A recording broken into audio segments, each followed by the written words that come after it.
Hello' student, এই ভিডিঅ'টোত মই নৱম শ্ৰেণীৰ গণিতৰ যিখন নতুন পাঠ্যপুথি তাৰ অন্তৰ্গত অনুশীলনী 4.3 প্ৰশ্নসমূহৰ সমাধান কৰিবলৈ আগবাঢ়িছোঁ। ইতিমধ্যে মই অনুশীলনী 4.1 আৰু 4.2 প্ৰশ্নসমূহৰ সমাধান কৰিছোঁ। যদি তোমালোকে চোৱা নাই চাব পাৰিবা, ডেছক্ৰিপশ্যনত লিংকটো দি দিছোঁ।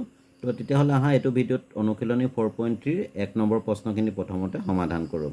তো ইয়াত 1 নম্বৰ দিছে, তলত দিয়া দুটা চলকযুক্ত ৰৈখিক সমীকৰণৰ প্ৰতিটোৰে লেখ অংকন কৰা। তো ইয়াত আমাক লেখ অংকন কৰিবৰ কাৰণে তোমালোকে সদায় মনত ৰাখিবা যে আমাক অতি কমেও দুটা সমাধানৰ প্ৰয়োজন হ'ব। ইয়াত আমাক কিছুমান সমীকৰণ দিছে, 1 নম্বৰৰ পৰা 8 নম্বৰলৈ মুঠতে 8টা সমীকৰণ দিছে। আমি প্ৰতিটোৰে লেখ অংকন কৰিব লাগিব। তো 1 নম্বৰটো দিছে x + y = 4। তো ইয়াত আমি প্ৰথমতে পাতি লৈছোঁ x + y = 4। ইয়াক আমি অনুশীলনী 4.2ৰ দৰে কি কৰিব লাগিব, লেফ্ট হেণ্ড ছাইডত এটা চলক ৰাখি দিম, বাকী এই চলকটো আমি ৰাইট হেণ্ড ছাইডলৈ লৈ যাওঁ। আমি xটো ৰাখি দিছোঁ লেফ্ট হেণ্ড ছাইডত। তো xটো যদি ৰাখি দিওঁ তেতিয়াহ'লে আমি এইফালে ৰাইট হেণ্ড ছাইডত 4 আছে, প্লাছ ৱাইটো এইফালে গুচি গ'লে কি হ'ব, -y। গতিকে আমি xৰ ভেলুটো কি পালোঁ, 4 - y। এতিয়া আমি প্ৰতি ক্ষেত্ৰতে y ৰ মান আমি যিকোনো ল'ব পাৰোঁ, তেতিয়া আমি xৰ মান পাম। এতিয়া প্ৰথমতে আমি y ৰ মানটো কি ধৰিছোঁ, 0। গতিকে xৰ ভেলুটো কিমান হ'ব, 4 - y। y মানে কি দিব লাগিব, 0। এতিয়া 4 পৰা 0 বিয়োগ কৰিলে আমি কিমান পালোঁ, 4। গতিকে y ৰ ভেলু যেতিয়া 0 ধৰিছিলোঁ, xৰ মানটো কিমান পালোঁ, 4। নেক্সট এবাৰ আমি y ৰ মান বেলেগ এটা লৈ চাওঁ। এবাৰ আমি y ৰ মানটো লৈছোঁ 1। তেতিয়া xৰ ভেলুটো কিমান হ'ব, 4 - y। y জেগাত আমি কি দি দিম, ইয়াত 1 দি দিম। তো আমি 1 বহাই দিলোঁ। এতিয়া 4 পৰা 1 বিয়োগ কৰিলে কিমান পাম, আমি পালোঁ 3। গতিকে y ৰ ভেলু যেতিয়া 1 লৈছিলোঁ, তেতিয়া xৰ ভেলুটো কিমান পালোঁ, 3 পালোঁ। আমি দুটা সমাধান পাই গ'লোঁ। ইয়াৰ সহায়ত আমি লেখ অংকন কৰিব পাৰিম। আৰু কোনো বিদ্যালয়ত হয়তো তোমালোকৰ স্কুলৰ ছাৰে 3টাও সমাধান ল'ব পাৰে। তো মই আৰু এটা সমাধান দেখাই দিছোঁ। এইবাৰ আমি y ৰ মানটো কিমান ধৰিছোঁ, 2। গতিকে xৰ ভেলুটো কিমান হ'ব, 4 - y আছিলে। তো y ৰ জেগাত 2 বহাই দিলোঁ। 4 পৰা 2 বিয়োগ কৰিলে আমি পালোঁ 2। কৰাৰ পূৰ্বে কওঁ যে তোমালোকক লেখ আঁকিবৰ বাবে আমাক এনেকুৱা 4টা চুকৰ প্ৰয়োজন হয়। তো দেখিছা, প্ৰথম চুকটো ++, 2 নম্বৰ চুকটো -+, 3 নম্বৰ চুকটো হৈছে -−, 4 নম্বৰটো হৈছে +-। ইয়াত x মানে হৈছে প্লাছ ধৰি ল'বা আৰু x' মানে এইটো ধৰি ল'বা মাইনাছ। একেদৰে y মানে প্লাছ ধৰিবা আৰু y' মানে ধৰি ল'বা মাইনাছ। এতিয়া আমাৰ যদি টেবুলখন চাওঁ, ইয়াত ক'তো মাইনাছ নাই, গোটেইকেইটা প্লাছতে আছে। গতিকে আমি এই প্ৰথম চুকটোতে লেখ কাগজত আমি বিন্দুকেইটা বহুৱাই দিব পাৰিম। তো এইখন হৈছে লেখ কাগজ। ইয়াত আমি বিন্দুকেইটা উপস্থাপন কৰিম, অৰ্থাৎ বহুৱাই দিম। তো আমি ইয়াত প্ৰথমতে এনেধৰণে আচপাৰি লৈ থৈছোঁ O, x আৰু এইফালে আছে x'। আমাক যিহেতু প্ৰথম চুকটোৰহে প্ৰয়োজন হ'ব, গোটেইকেইটা প্লাছত আছে, এইকেইটা আমি গুৰুত্ব নিদিওঁ। এইটো অলপ ডাঙৰকৈ আঁকিছোঁ। আৰু এইফালে আছে এইটো y, এইটো হৈছে এইপিনে y'। এতিয়া আমি বিন্দুকেইটা বহাব লাগিব। এতিয়া টেবুলখন যদি চাওঁ, আমাৰ হাইষ্ট নাম্বাৰ কিমান আছে, 4। একেবাৰে সৰু আছে 0। তো আমি x আৰু y উভয় পক্ষতে 4, তাতকৈ 1 বহাই দিম। 5 লৈকে আমি লিখি ল'লে হ'ব। তো ইয়াত মই প্ৰতি 5টা বৰ্গক্ষেত্ৰক এইটো 1কৈ ধৰিম। এইটো 1, 2, 3, 4 লৈকে আছিলে, আমি 5 লৈকে দি দিম। ইয়াত আমি 1, 2, 3, 4, 5কৈ দি ল'ম। তো আমি এনেধৰণে বহাই দিলোঁ 1, 2, 3, 4, 5। এতিয়া তোমালোকক এটা কথা কৈ থওঁ, তোমালোকে গ্ৰাফ আঁকোতে সদায় কাঠ পেঞ্চিল ব্যৱহাৰ কৰিবা। মই ভিডিঅ'টো স্পষ্ট হ'বৰ কাৰণে ইয়াত মই কলম ইউজ কৰিছোঁ, কিন্তু তোমালোকে গ্ৰাফ সদায় কাঠ পেঞ্চিল দি আঁকিবা। তো আমাৰ 4 লৈকে আছিলে, আমি 5 লৈকে দি দিলোঁ। এইফালেও তেনেকৈ আমি 1, 2, 3, 4 এনেকৈ দি ল'ম। তো এনেদৰে এইফালেও দি ল'লোঁ 1, 2, 3, 4, 5। দুইফালে এককটো কিন্তু ছেইম হ'ব লাগিব। ইয়াত দেখিছা, 1, 2, 3, 4, 5টা বৰ্গক্ষেত্ৰক 1 ধৰিছোঁ। তো অনুৰূপ ধৰণে y দিশতো 1, 2, 3, 4 5টা বৰ্গক্ষেত্ৰক 1 ধৰিছোঁ। দুইফালে সমানে ল'ব লাগিব, তেতিয়াহে আমাৰ গ্ৰাফডাল শুদ্ধ হ'ব। এতিয়া আমাৰ প্ৰথম বিন্দুটো আছে 4, 0। এইটো বহাব লাগিব। xৰ ফালে যাব লাগিব 4 আৰু yটো জেগাতে থাকি যাব। তো আমি তেতিয়াহ'লে xৰ ফালে আহিব লাগিব 1, 2, 3, 4 আৰু yটো 0, গতিকে ইয়াতে থাকিবই। এইটো হৈছে তাৰ প্ৰথম বিন্দুটোৰ স্থানাংক। এইটো আমি বহাই দিলোঁ 4, 0। নেক্সট আমাৰ দিছে কিমান আছে, 3, 1। এবাৰ আমাৰ xৰ ফালে যাব লাগিব 3 আৰু y ফালে যাব লাগিব 1। সেইটো আমি বহাই দিম। এফালে আহিলে xৰ ফালে আছে 3 আৰু y ফালে 1। আমি এনেধৰণে xৰ দিশত 3টা ঘৰ আৰু y দিশত এটা ঘৰত য'ত মিলিত হৈছে তাত বিন্দুটো বহাই দিলোঁ 3, 1। নেক্সট আমাৰ দিছে তৃতীয় বিন্দুটো হৈছে 2, 2, অৰ্থাৎ 2, 2। xৰ ফালে যাব লাগিব 2টা ঘৰ আৰু y দিশত যাব লাগিব 2টা ঘৰ। এতিয়া আমি গ্ৰাফ পেপাৰত ঠিক তেনেধৰণে xৰ ফালেতো গ'ল 2টা ঘৰ আৰু y দিশত গ'ল এইটো 2টা ঘৰ। ইয়াত বিন্দুটো বহিব। তো বিন্দুটো বহুৱাই দিওঁ আমি। তো এতিয়া আমি 2, 2 বিন্দুটো ইয়াত উপস্থাপন কৰি দিলোঁ। এতিয়া আমি এই গোটেইকেইটা বিন্দু সংযোগ কৰি এডাল ৰেখা টানি দিম আৰু এই ৰেখাডালে যেতিয়া বিন্দুকেইটাক সংযোগ কৰি পাৰ হৈ যাব সেই ৰেখাডালে হৈছে উক্ত সমীকৰণটোৰ আঁকিবলগীয়া লেখ। এনেদৰে আমি এতিয়া এই লেখডাল অংকন কৰি দিলোঁ আৰু একেবাৰে শেষত আমাৰ কৰণীয় কামটো হৈছে আমাক যিটো সমীকৰণ দিছে সমীকৰণটো লেখডালৰ ওপৰত লিখি দিলে হ'ল। এনেকুৱা ধৰণে আমি 1 নম্বৰ প্ৰশ্নটোৰ অৰ্থাৎ x + y = 4 এই সমীকৰণটোৰ লেখ অংকন কৰি দেখুৱালোঁ। অংকন প্ৰণালী নিলিখিলেও হ'ব ইয়াত। তো এবাৰ কুৱেশ্যন নম্বৰ 2টোত দিছে 1ৰ 2টোত x - y = 2 আমাক সমীকৰণটো দিছে, ইয়াক আমি সজাই ল'ম। তো -y টো আমি ইফালে লৈ যাম, ৰাইট হেণ্ড ছাইডলৈ তো প্লাছ হৈ যাব, x = 2 + y হ'ব। তো ইয়াত xৰ ভেলুটো আমি পালোঁ কিমান 2 + y, -y টো এইফালে আহি গ'ল প্লাছ হৈ গ'ল। এতিয়া আমি y ৰ মান যিকোনো ল'ব পাৰিম আৰু তাৰ ওপৰত ডিপেণ্ড কৰি আমি xৰ মান পাম। তো আমি ডাইৰেক্ট এতিয়া টেবুল বনাই ল'ম, আগৰ নিচিনাকৈ নকৰোঁ। কাৰণে আমি এখন তালিকা বনাই ল'লোঁ। এতিয়া আমি y ৰ মান যিকোনো ল'ব পাৰিম। ধৰা y ৰ মান যদি আমি 1 লওঁ, y ৰ মান যেতিয়া 1 ল'লোঁ, xৰ মান কিমান হ'ব 2 × 1 = 3। এইটো xৰ ভেলুটো কিমান পাম তেতিয়া আমি 3। নেক্সট y ভেলু যদি আমি 2 লওঁ, ধৰি লৈছোঁ 2 ল'লোঁ, তেতিয়া xৰ ভেলু কিমান হ'ব 2 × 2 = 4 হৈ যাব। তেনেকৈ আমি যিকোনো মান ল'ব পাৰোঁ, তোমালোকে বেলেগ মানো ল'ব পাৰা। নেক্সট এবাৰ আমি y ভেলু ধৰিলোঁ যেনিবা 0। তো 0 ধৰোঁতে xৰ ভেলুটো কিমান হ'ব 2 × 0 এইটো 2 হৈ যাব। তেতিয়া আমি এই বিন্দুকেইটা আমি লেখ কাগজত উপস্থাপন কৰিম। আমি লেখ কাগজত উপস্থাপন কৰিবৰ বাবে এনেধৰণে x আৰু y অক্ষ অংকন কৰি ল'লোঁ। এইটো হৈছে O মূল বিন্দু। কেতিয়াবা মূল বিন্দুৰ স্থানাংক আহি যায়, তোমালোকে মনত ৰাখিবা যে O মূল বিন্দুৰ স্থানাংক সদায় 0,0। এইটো MCQ আহি থাকে, মনত পৰোঁতে কৈ থৈছোঁ তোমালোকক। এতিয়া আমি আগৰ নিচিনাকৈ এইটো 5টা বৰ্গক 1 কৈ ধৰিম, 1 2 3 4। আমাৰ সৰ্বোচ্চ কিমান আছে 4 লৈকে আছে, গতিকে আমি 5 লৈকে লিখি ল'লে হ'ব আগৰ নিচিনাকৈ। আমি 5টা বৰ্গক 1 কৈ ধৰি এইটো লিখিম 1 2 3 4 5 লৈকে লিখি ল'ম। তো ইয়াত আমাৰ এইটো হৈ গ'ল 1 2 3 4, ইয়াৰলৈকে হৈছে এইটো 5। 5টা বৰ্গত 5টা ক্ষুদ্ৰ বৰ্গক আমি 1 1কৈ ধৰিলোঁ। আৰু একেদৰে y দিশতো আমি 1 2 3 4 5 5টা ক্ষুদ্ৰ বৰ্গক 1 1কৈ ধৰিম। ইয়াত 1 হ'ব, এইটো হ'ব 2, এইটো হ'ব 3, এইটো হ'ব 4, এইটো হ'ব 5। 5 লৈকে লিখি ল'ম। তো y দিশতো আমি এনেধৰণে লিখি ল'লোঁ। এতিয়া আমাৰ প্ৰথম বিন্দুটো কিমান আছিলে 3,1। xৰ ফালে যাব 3টা ঘৰ আৰু y দিশত যাব এটা ঘৰ। এইটো আমি ইয়াত বহাই দিম। তো xৰ ফালে কিমান যাব 3টা ঘৰ, y দিশত যাব এটা ঘৰ, ইয়াত বহিব বিন্দুটো। তেনেধৰণে আমি বিন্দুটো বহাই দিলোঁ 3,1। তাৰপিছত নেক্সট বিন্দুটো আমাক কিমান দিছে 4,2। xৰ ফালে যাব 4টা ঘৰ, y দিশত যাব 2টা ঘৰ। তো ইয়াত যদি আমি যাওঁ তেতিয়াহ'লে xৰ ফালে হ'ব এইটো 4টা ঘৰ, y দিশত বহিব কেইটা ঘৰ 2টা ঘৰ, ইয়াত বহিব এইটো। তো আমি এনেধৰণে বিন্দুটো বহাই দিলোঁ, আমাৰ 2টা বিন্দু পাই গ'লোঁ।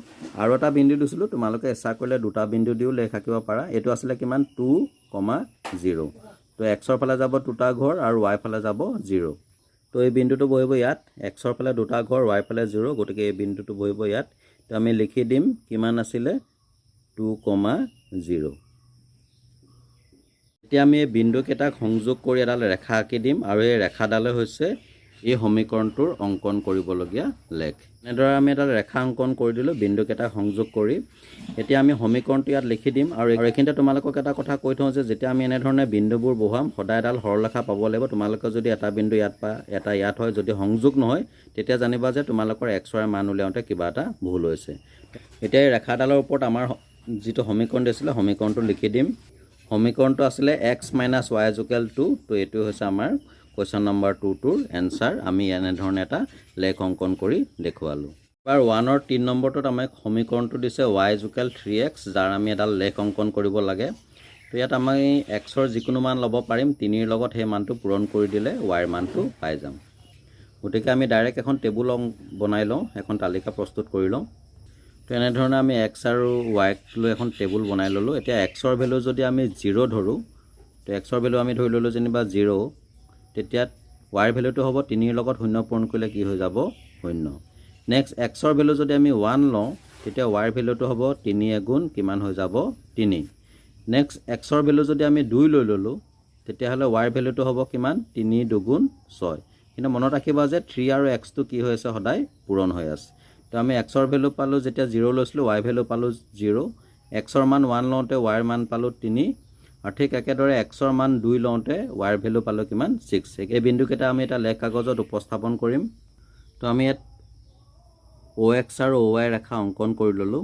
এতিয়া তোমালোকে দেখা পাইছা যে ইয়াত আমাৰ সৰ্বোচ্চ ভেলুটো কিমান আছে 6 লৈকে আছে গতিকে আমি হাতৰলৈকে বনাই ল'ম x আৰু y উভয় দিশতে তো ইয়াত আমি কি কৰিব লাগিব এতিয়া এটো আমি ধৰিলো 1 2 3 4 5 6 7 লৈকে দিলো আমাৰ 6 লৈকে আছিল আমি এটা ঘৰত কি কৰিছো বহাই দিছো তো এনে ধৰণে আমি 7 লৈকে লিখি ললো এবাৰ y ফালেও আমি লিখি লম 7 লৈকে ইয়াতো একে একক লৈ তো আমি হ'ব 1 2 3 4 5 6 7 ইয়ালৈকে যাব তো এনে ধৰণে আমি ox আৰু oy উভয় ৰেখাতে 7 লৈকে বহাই ললো এতিয়া আমাৰ প্ৰথম বিন্দুটো কিমান আছে 0,0 আমাক কিমান দিছে প্ৰথম বিন্দুটো 0,0 x ও 0 হ'ব y 0 হ'ব এনেকা যদি x আৰু y 0 হৈ যায় তেতিয়া হলে ক'ত বহিব এই মূল বিন্দুটোতে বহিব মই অলপ আগতে তোমালোকক কৈছিলো তো 0 0 আমি ক'ত বহাব লগা হল এই মূল বিন্দু ইয়াৰ পৰা 0 ধৰা এইখিনি পৰা 1 হৈছে তো 0 1 2 এনেকৈ গৈছে ইয়াৰ পৰা তেনেকৈ 0 1 2 কে গৈছে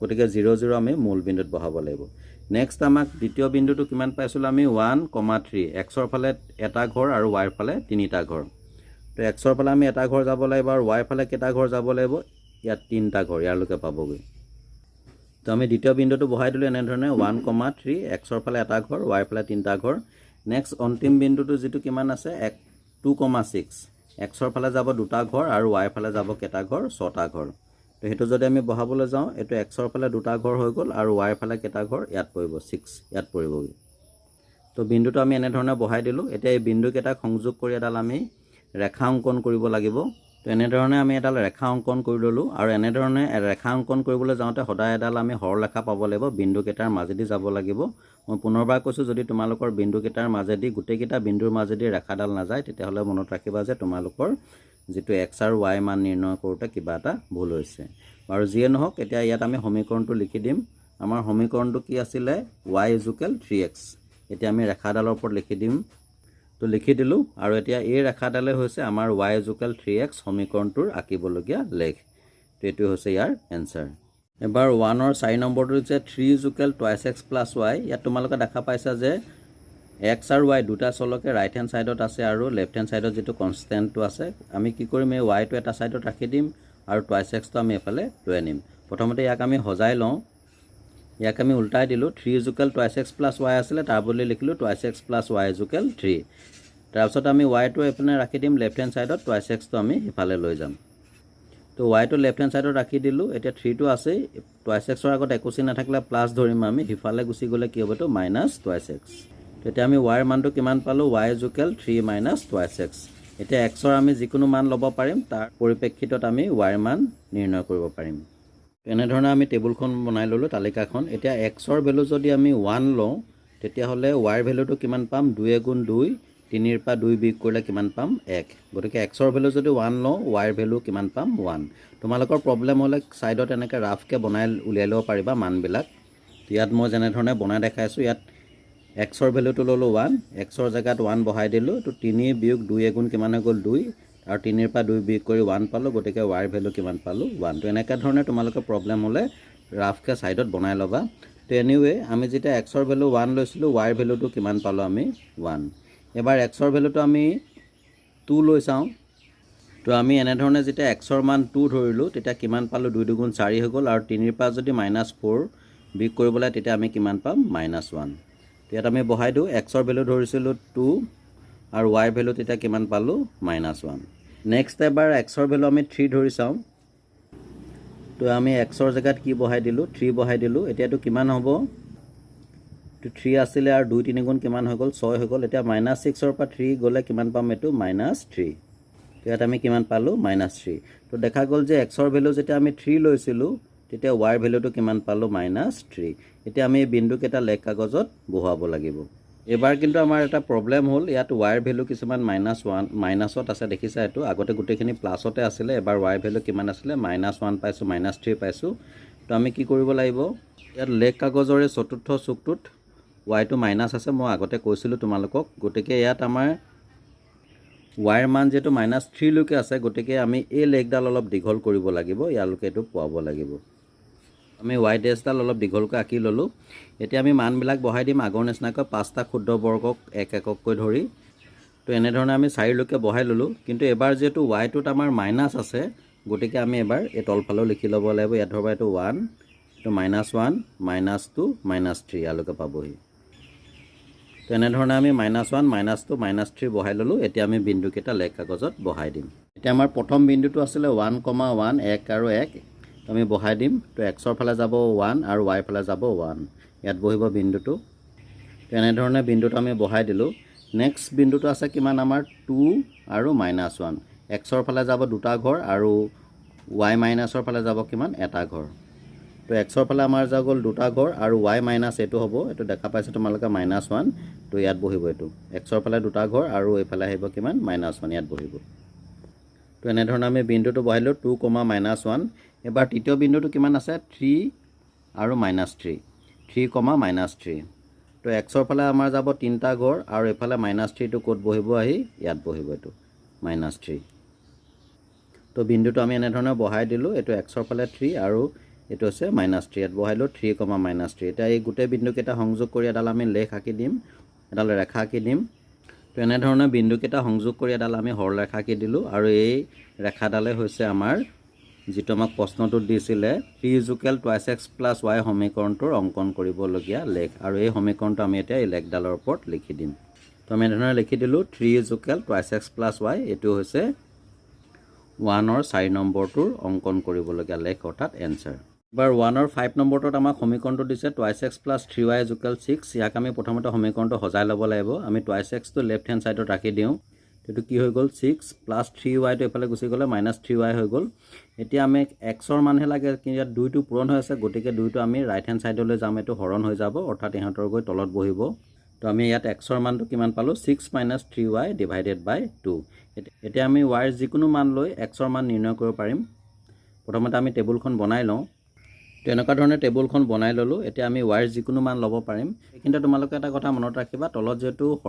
হৰটো 2 আছে গতিকে ওপৰত এটা সদায় কি সংখ্যা পাব লাগিব আমি যুগ্ম সংখ্যা পাব লাগিব তেতিয়াহে 2 এটা হৰণ যাব তো y ৰ জায়গাত যদি আমি 0 ধৰি দিওঁ 3 লগত 0 পূৰণ কৰিলে 0 6 পৰা 3 গ'লে 3 3 2 ৰে নাযাব এইটো আমি লেখ কাগজত উপস্থাপন কৰিবলৈ অলপ অসুবিধা হ'ব গতিকে ইয়াত আমি যিয়ে নলওঁ ইয়াত সদায় y ৰ জায়গাত এটা যুগ্ম সংখ্যা লওঁ প্ৰথমতে আমি 2 লৈ চাওঁ 3 × 2 = 6 তো y মান যেতিয়া 2 ল'লে তো কিমান হ'ব 3 × 2 = 6 এটা 6 পৰা 6 বিয়োগ কৰিলে 0 হ'ব গতিকে 6ৰ পৰা 6 বিয়োগ কৰিলে আমি কিমান পালোঁ 0 পালোঁ আৰু 0ক যিকোনো সংখ্যাৰ হৰণ কৰিলে কিমান পাম 0 গতিকে y ৰ মান যেতিয়া 2 লৈছিলোঁ তেতিয়া x ৰ ভ্যালুটো কিমান পালোঁ 0 তো আমি বহাই দিওঁ y ৰ মান লৈছিলোঁ 2 x ৰ ভ্যালু কিমান পালোঁ 0 এবাৰ আমি x ৰ ভ্যালু 4 লৈ চাওঁ তো x ৰ ভ্যালু যেতিয়া 4 ললোঁ কিমান হৈ গ'ল 3 × 4 = 12 তাৰপৰা তলত থাকিব কিমান এইটো 2 আছে এতিয়া 12 12ৰ পৰা 6 গ'লে -6 পাম আৰু -6ক যদি 2 ৰে হৰণ কৰোঁ তেতিয়া পাম আমি -3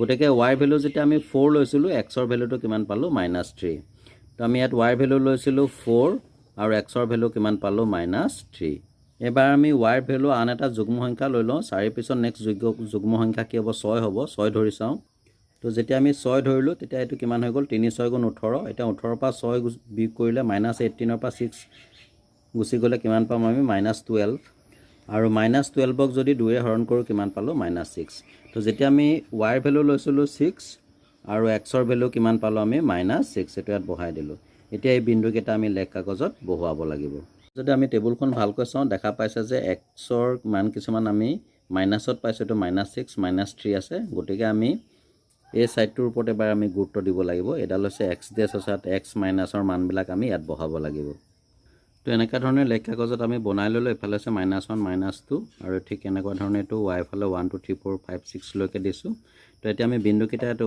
বহুৱাম প্ৰথম বিন্দুটো দিছে 0,2 ইয়াক যদি আমি বহাবলৈ যাওঁ এইটো ইয়াতে বহি থাকিব আৰু y ফালে কিমান যাব আমাৰ 2 ইয়াত বহিব এনেধৰণে লেখ কাগজত 0,2 বিন্দুটো বহুৱাই দিলোঁ নেক্সট বিন্দুটো দিছে -3,4 এতিয়া আমাৰ এইটো হৈছে -3 আৰু y ফালে কিমান যাব এইটো 4 ইয়াত পাবগে এফালে হৈছে x ৰ ফালে হৈছে এইটো -3 আৰু এইটো হৈছে 4 ইয়াত বহিব তো এনেকুৱা ধৰণে সঠিক স্থানত বিন্দুটো আমি বহুৱাই দিলোঁ এবাৰ তৃতীয় বিন্দুটো আছিলে -6 আৰু 6 তো ইয়াত আমাৰ x ৰ ফালে আহিলে এইটো কিমান এইটো -6 আৰু y দিশত কিমান যাব এইটো 6 ইয়াত বহিব তেনেধৰণে আমি বিন্দুটো বহাই দিলোঁ এতিয়া বিন্দুকেইটা সংযোগ কৰি এডাল ৰেখা অংকন কৰি দিম তো দেখিছে এনেধৰণে বিন্দুকেইটা সংযোগ কৰি এডাল আমি সৰলৰেখা পাই গ'লোঁ তাৰ মানে আমাৰ এনসাৰটো শুদ্ধ হৈছে এতিয়া আমি ইয়াত যিটো আমাক সমীকৰণ দিছিলে সমীকৰণটো ৰেখাডালৰ ওপৰত লিখি দিম আমাৰ সমীকৰণটো আছিলে 2x + 3y = 6 সেইটো আমি লিখি দিলোঁ আৰু পুনৰবাৰ তোমালোকক কওঁ যে তোমালোকে লেখ কাগজত লেখ আঁকোতে সদায় কাঠ পেঞ্চিল ব্যৱহাৰ কৰিবা কলম দি কেতিয়াও লেখ নাআঁকিবা মই জাষ্ট তোমালোকক ভিডিঅ'টোত স্পষ্ট হ'বৰ বাবে এনেধৰণে কলমেৰে লেখ আঁকি দেখুৱাইছোঁ নেক্সট 1 আৰু 6 নম্বৰটো দিছে 28x - y = 7 ইয়াক আমি এটা সজাই ল'ব লাগিব সমীকৰণটো আমি 28xটো লেফ্ট হেণ্ড সাইডত ৰাখি দিম আৰু -yটো হিফালে লৈ যাম অথবা আমি এটা কাম কৰিব পাৰোঁ -yটো হিফালে লৈ যাব পাৰোঁ +y হৈ যাব 7টো ইফালে নিলে -y হৈ যাব যিকোনো এটা কৰিলে হ'ল আমি সমীকৰণটো এনেকুৱা ধৰণৰ সজাই ল'ব পাৰোঁ বা এনেকুৱা ধৰণৰ সজাই ল'ব পাৰোঁ যিকোনো এটা কৰিলে হ'ল এতিয়া আমি টেবুলখন বনাই লওঁ ইয়াক যদি আমি এনেকুৱা ধৰণে সজাই লওঁ তেতিয়া আমি xটো এপিনে ৰাখি দিম 3টো আহি তলত বহি যাব হৰণ হৈ যাব তেতিয়া এইটো হ'ব x = 7 + y/3 এতিয়া আমি টেবুলখন বনাই ল'লোঁ এনেকুৱা ধৰণে এতিয়া আমি এই সমীকৰণটোকে ল'ম সুবিধাৰ বাবে ইয়াত xৰ যিকোনো মান ধৰিলে আমি y মান পাম ইয়াত যদি আমি xৰ মান 1 ধৰোঁ তেতিয়াহ'লে এইটো হ'ব 3 × 3 আৰু -7ৰ পৰা 3 গুচি গ'লে কিমান হ'ব -4 গতিকে যেতিয়া xৰ মান আমি 1 লৈছিলোঁ yৰ মানটো কিমান পালোঁ -4 এবাৰ আমি xৰ মানটো আমি 2 ল'লোঁ 2 ল'লেতো হৈ যাব 3 × 2 = 6 হৈ গ'ল আৰু -7ৰ পৰা 6 গ'লে কিমান থাকিব -1 তো আমি যেতিয়া xৰ মান 2 লৈছিলোঁ তেতিয়া আমি yৰ মানটো ইয়াত কিমান পাইছোঁ -1 তো আমি বহাই দিলোঁ xৰ মান যেতিয়া আমি 3 লৈ ল'লোঁ তেতিয়া কিমান হৈ গ'ল 3 × 3 = 9 9ৰ পৰা 7 গ'লে কিমান পালোঁ 2 তো xৰ মান যদি 3 ল'লে yৰ মানটো কিমান পালোঁ 2 এটা আমি বহাই দিছোঁ xৰ মান পাইছোঁ ধৰিছিলোঁ 3 আৰু yৰ মানটো কিমান পালোঁ তেতিয়া আমি 2 এতিয়া আমি এই বিন্দুকেইটা গ্ৰাফ কাগজত বহুৱাব লাগিব এতিয়া আমি এনেকুৱা ধৰণৰ গ্ৰাফ পেপাৰত সকলো ফালে 4 এপিনে 4 লৈছোঁ এফালে লৈছোঁ তেনেকেতো y' মানে yৰ মাইনাছ মানবিলাক আমি ইয়াত বহাব লাগিব এইটো পিনে x' আৰু এইটো হৈছে y এতিয়া আমাৰ প্ৰথম বিন্দুটো কি আছিলে 1 আৰু -4 তো 1, -4 তো xৰ ফালে এইটো আহিব 1 আৰু -4 হ'লে ক'ত আহিব এইটো ইয়ালৈ আহিব ইয়াত বহিব তো বিন্দুটো আমি এনেকুৱা ধৰণে বহাই দিলোঁ নেক্সট বিন্দুটো আমাক কিমান দিছে 2 আৰু -1 সেইটো আমি বহাই দিব লাগিব xৰ ফালেও যাব 2 আৰু y দিশত -1 বুলি ক'লে ক'ত বহিব এইটো ইয়াত বহিব তো আমি বিন্দুকেইটা লিখি দিলোঁ নেক্সট আমাৰ 3 নম্বৰ পইণ্টটো কিমান দিছে 3 আৰু 2 য'ত x আৰু y দুইটাই পজিটিভ গতিকে এইটো 3 হ'ব আৰু y ৰ মানটো কিমান আছিলে 2 ইয়াত বহিব এফালে আহিলে xৰ দিশত আহিলে 3 আৰু y দিশত কিমান গ'ল 2 তো এনেদৰে আমি তিনিটা বিন্দু লেখ কাগজত বহাই দিলোঁ এতিয়া বিন্দুকেইটা সংযোগ কৰি এডাল ৰেখা অংকন কৰি দিম আৰু এনেদৰে বিন্দুকেইটা সংযোগ কৰি এডাল ৰেখা আঁকি দিলোঁ আৰু শেষত আমাক যিটো সমীকৰণ দিছিলে 28x - y = 7 সমীকৰণটো ইয়াত লিখি দিলোঁ আৰু এইডালে হৈছে এই সমীকৰণটোৰ আঁকিবলগীয়া লেখ আমাক 7 নম্বৰটো দিছে x + 2y = 8 তো ইয়াক আমি এনেকুৱা ধৰণে সজাই ল'ব পাৰোঁ x + 2y = 8 আছিলে x + 2yটো সিফালে লৈ গ'লোঁ -2y হৈ গ'ল এটা yৰ যিকোনো মানৰ বাবে আমি xৰ মান নিৰ্ণয় কৰিব পাৰিম চ' প্ৰথমতে টেবুলখন বনাই লওঁ আমি এতিয়া আমি yৰ মান যদি 1 লওঁ তেতিয়াহ'লে কিমান হৈ যাব xৰ মানটো 2 × 2 8ৰ পৰা 2 গুচি গ'লে কিমান হ'ব 6 চ' yৰ মান যেতিয়া আমি 1 ল'লোঁ xৰ মান কিমান পাম তেতিয়া 6 সেইটো বুজি পাইছা নিশ্চয় কৰি নেদেখুৱালে হ'ব 2 × 2 তাৰপিছত 8ৰ পৰা 2 গ'লে কিমান পাম 6 এবাৰ y মান যদি আমি 2 লৈ লওঁ 2 ল'লেতো কিমান হ'ব 2 × 2 = 4 আৰু 8ৰ পৰা 4 বিয়োগ কৰিলে কিমান পাম ইয়াত আমি xৰ মানটো 4 নেক্সট yৰ মানটো যদি আমি 3 লৈ লওঁ তেতিয়া কিমান হ'ব 2 × 3 = 6 2 পূৰণ 3 পূৰণ কৰিলে আমি কিমান পাম 6 আৰু 8ৰ পৰা যদি 6 বিয়োগ কৰোঁ কিমান পাম তেতিয়া 2 তো এই বিন্দুকেইটাতে আমি লেখ কাগজত বহুৱাম তো ইয়াত আমাৰ এতিয়া দেখা গ'ল যে x পজিটিভ আৰু y পজিটিভ গতিকে বিন্দুকেইটা প্ৰথম যিটো চুক এইটো চুকতে বহিব তো এনেকৈ ধৰণে আমি গ্ৰাফ পেপাৰত x আৰু y ৰেখা অংকন কৰি ল'লোঁ এতিয়া আমাৰ প্ৰথম বিন্দুটো কিমান দিছে 6 আৰু 1 xৰ ফালে যাব 6টা ঘৰ y ফালে যাব এটা ঘৰ তো ইয়াত যদি চাওঁ xৰ ফালেতো গ'ল 6টা ঘৰ আৰু y দিশত যাব কেইটা এটা ঘৰ গতিকে ইয়াত বহিব বিন্দুটো তো বিন্দুটো আমি এনেকুৱা ধৰণে লিখি দিলোঁ নেক্সট বিন্দুটো আমাক কিমান দিছে 4 আৰু 2 তো xৰ ফালে যাব 4টা ঘৰ y ফালে যাব 2টা ঘৰ তো আমি xৰ ফালেতো গৈছে 4টা ঘৰ আৰু y ফালে 2টা ঘৰ গ'লে ক'ত বহিব ইয়াত বহিব বিন্দুটো তো বিন্দুটো এনেকুৱা ধৰণে আমি বহুৱাই দিলোঁ বাৰ 3 নম্বৰ বিন্দুটো আছে 2 আৰু 3 2,3 তো xৰ ফালে যাব 2টা ঘৰ y ফালে যাব 3টা ঘৰ এতিয়া xৰ ফালে যদি আহে 2টা ঘৰ আৰু yৰ ফালে 3টা ঘৰ গ'লে ক'ত বহিব ইয়াত বহিব বিন্দুটো তেনেকুৱা ধৰণে আমি 3 নম্বৰ বিন্দুটো বহুৱাই দিলোঁ এতিয়া গোটেইকেইটা বিন্দু সংযোগ কৰি এডাল ৰেখা অংকন কৰি দিম তো আমি বিন্দুকেইটা সংযোগ কৰি দালে ৰেখা অংকন কৰি দিলোঁ আৰু শেষত আমাক যিটো সমীকৰণ দিছিলে x + টুৱাইছ y = 8 লিখি দিলোঁ। এতিয়া এই সমীকৰণটোৰ এইডালে হৈছে অংকন কৰিবলগীয়া লেখ। এইটো 1 8 নম্বৰ প্ৰশ্ন লাষ্ট কুৱেশ্যন। ইয়াত আমাক সমীকৰণটো দিছে y = 2x + 1। ইয়াত আমাৰ কৰিবলগীয়া একো নাই, তো সমীকৰণটো সজাই থোৱা আছে। গতিকে xৰ যিকোনো মান ল'লে আমি y ৰ মান নিৰ্ণয় কৰিব পাৰিম। এনেকুৱা ধৰণে আমি টেবুলখন বনাই ল'লোঁ। এতিয়া xৰ মান যদি আমি 1 ধৰোঁ তেতিয়া এইটো কিমান হৈ যাব 2 × 2 2 একে কিমান হৈ যাব 3। y ৰ মানটো পাম আমি 3। নিশ্চয় বুজি পাইছা তোমালোকে। যদি অসুবিধা হয় তোমালোকে ছাইডত লিখি ল'বা ৰাফকৈ।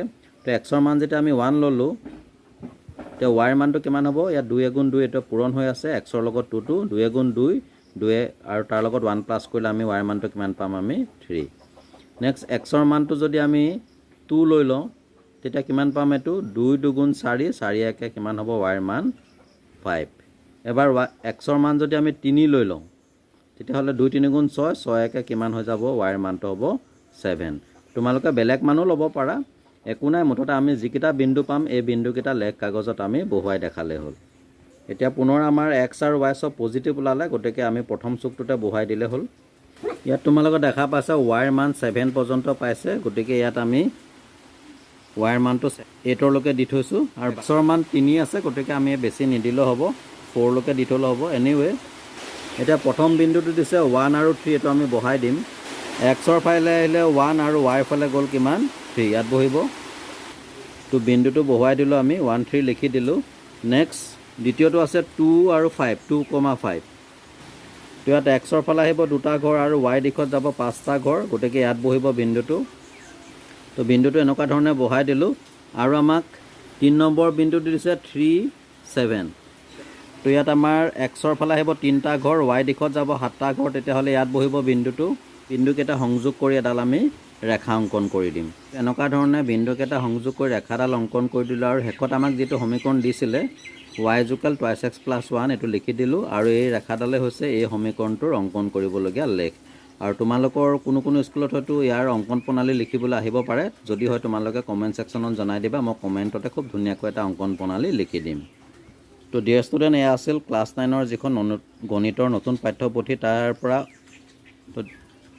তো ডিয়াৰ ষ্টুডেণ্ট, এয়া আছিলে ক্লাছ 9ৰ গণিতৰ যিখন নতুন পাঠ্যপুথি তাৰ অনুশীলনী 4.3ৰ 1ৰ 1ৰ পৰা 8 নম্বৰলৈকে প্ৰশ্নকেইটাৰ সমাধান মই গ্ৰাফ পেপাৰত তোমালোকক লেখ অংকন কৰি দেখালোঁ।